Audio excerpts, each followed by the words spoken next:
Peter Pan by J.M. Barrie. Chapter 6. The Little House. Foolish Tootles was standing like a conqueror over Wendy's body when the other boys sprang, armed, from their trees. "You are too late," he cried proudly. "I have shot the Wendy. Peter will be so pleased with me." Overhead, Tinker Bell shouted, "Silly ass," and darted into hiding. The others did not hear her. They had crowded round Wendy, and as they looked, a terrible silence fell upon the wood. If Wendy's heart had been beating, they would all have heard it. Slightly was the first to speak. "This is no bird," he said in a scared voice. "I think this must be a lady." "A lady?"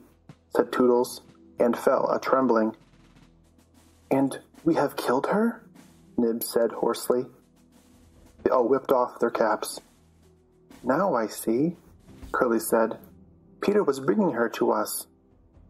He threw himself sorrowfully on the ground. "A lady to take care of us at last," said one of the twins. "And you have killed her." They were sorry for him, but sorrier for themselves, and when he took a step nearer them, they turned from him. Tootles' face was very white, but there was a dignity about him now that had never been there before. "I did it," he said, reflecting.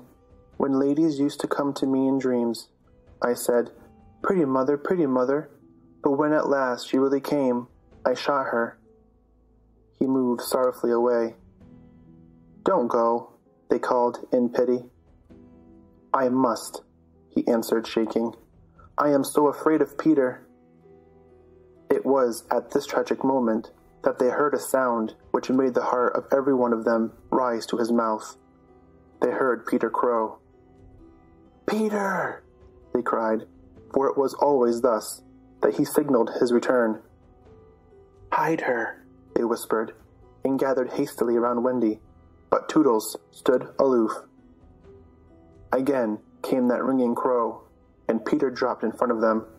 "Greetings, boys," he cried, and mechanically they saluted, and then again was silence. He frowned. "I am back," he said hotly.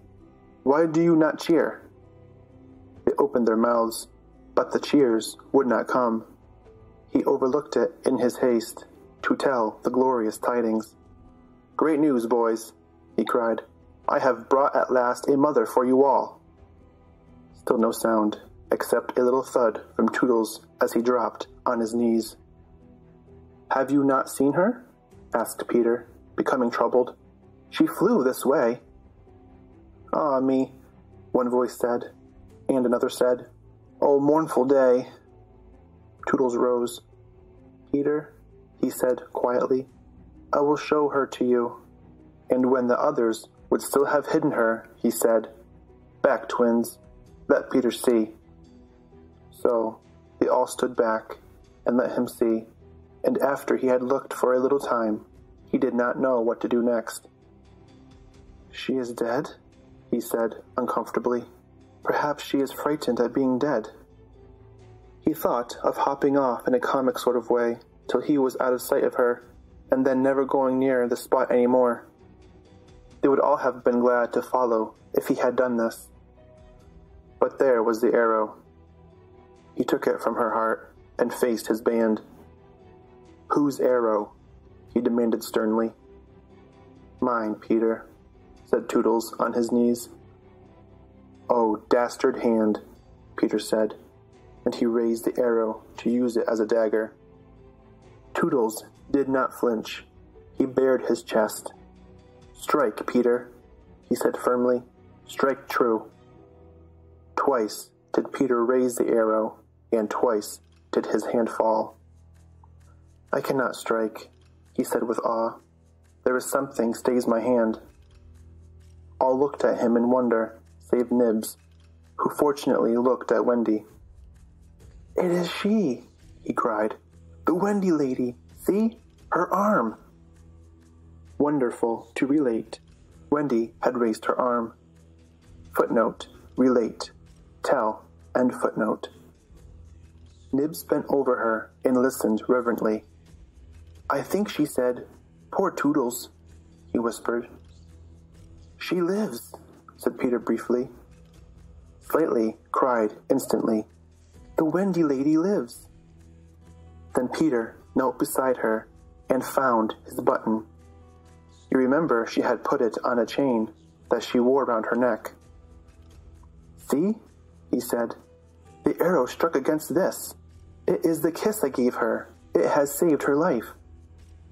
"I remember kisses," Slightly interposed quickly. "Let me see it." "Aye, that's a kiss."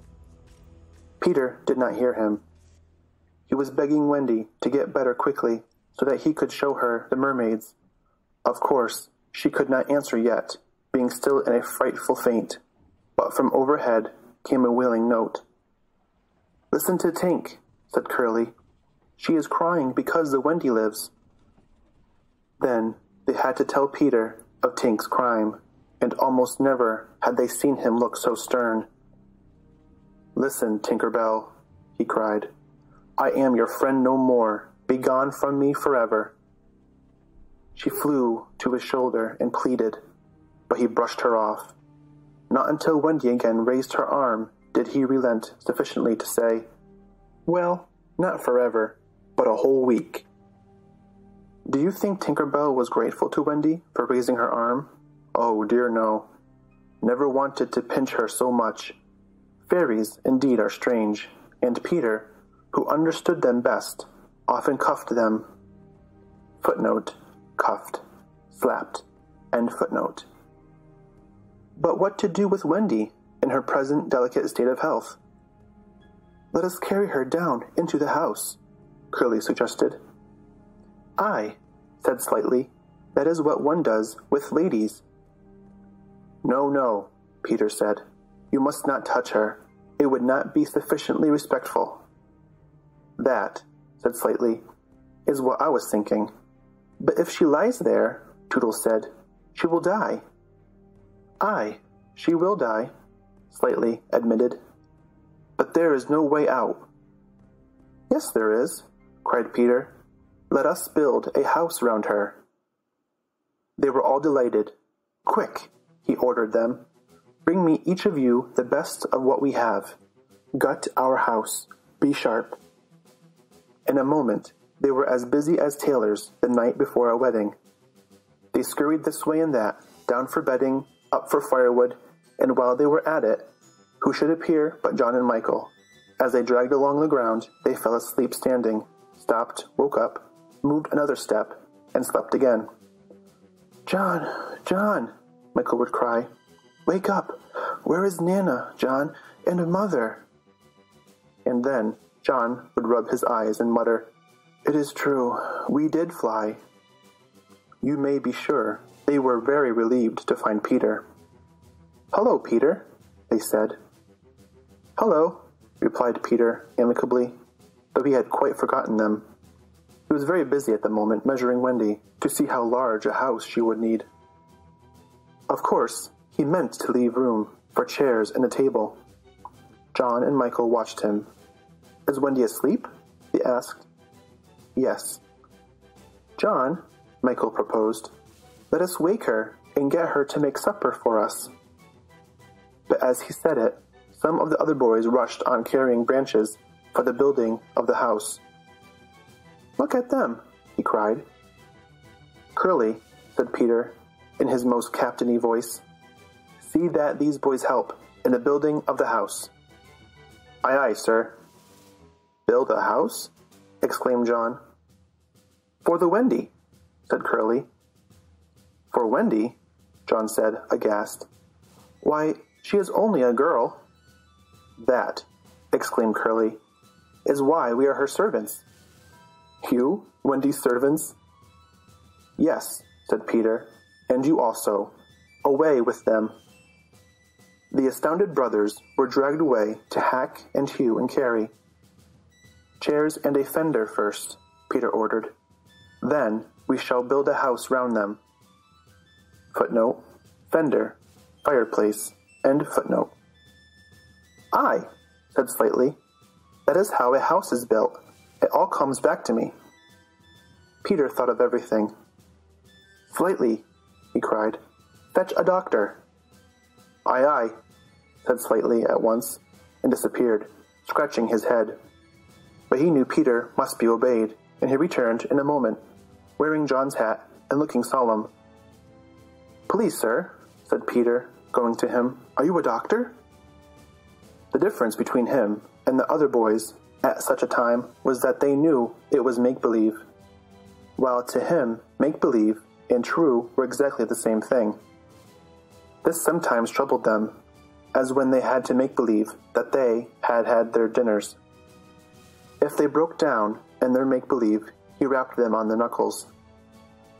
"Yes, my little man," Slightly anxiously replied, who had chapped knuckles.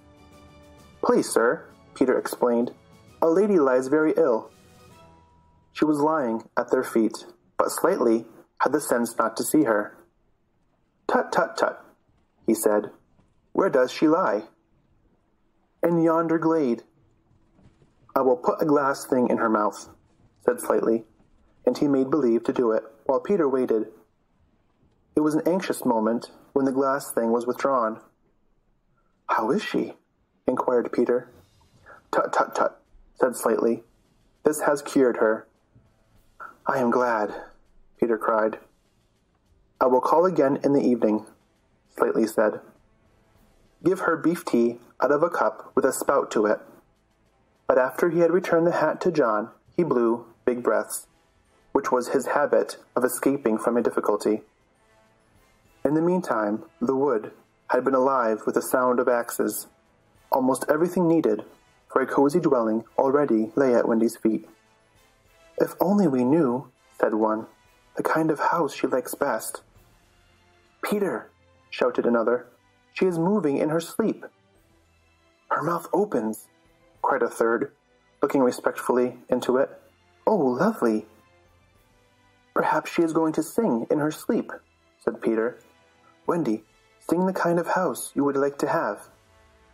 Immediately, without opening her eyes, Wendy began to sing. "I wish I had a pretty house, the littlest ever seen, with funny little red walls and roof of mossy green." They gurgled with joy at this, for by the greatest good luck the branches they had brought were sticky with red sap, and all the ground was carpeted with moss. As they rattled up the little house, they broke into song themselves. "We've built the little walls and roof and made a lovely door. So tell us, Mother Wendy, what are you wanting more?" To this she answered greedily, "Oh, really, next I think I'll have gay windows all about, with roses peeping in, you know, and babies peeping out." With a blow of their fists, they made windows, and large yellow leaves were the blinds. But roses? "Roses," cried Peter sternly. Quickly, they made believe to grow the loveliest roses up the walls. Babies? To prevent Peter ordering babies, they hurried into song again. "We've made the roses peeping out, the babies are at the door. We cannot make ourselves, you know, 'cause we've been made before." Peter, seeing this to be a good idea, at once pretended that it was his own. The house was quite beautiful, and no doubt Wendy was very cozy within, though, of course, they could no longer see her. Peter strode up and down, ordering finishing touches. Nothing escaped his eagle eyes. Just when it seemed absolutely finished, "There's no knocker on the door," he said.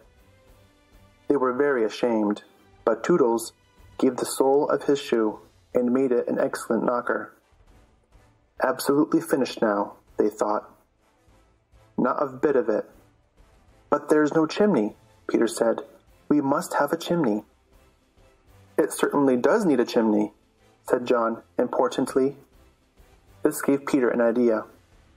He snatched the hat off John's head, knocked out the bottom, and put the hat on the roof. Footnote: bottom, top, end footnote.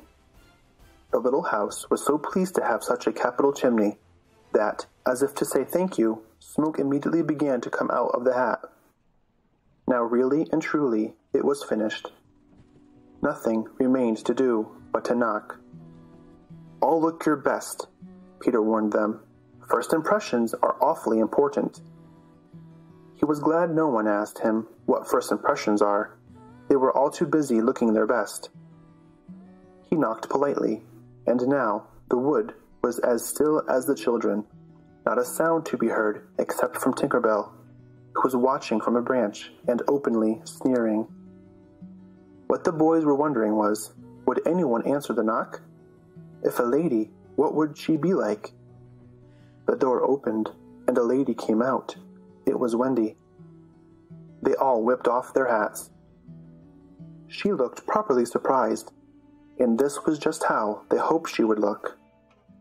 "Where am I?" she said. Of course, Slightly was the first to get his word in.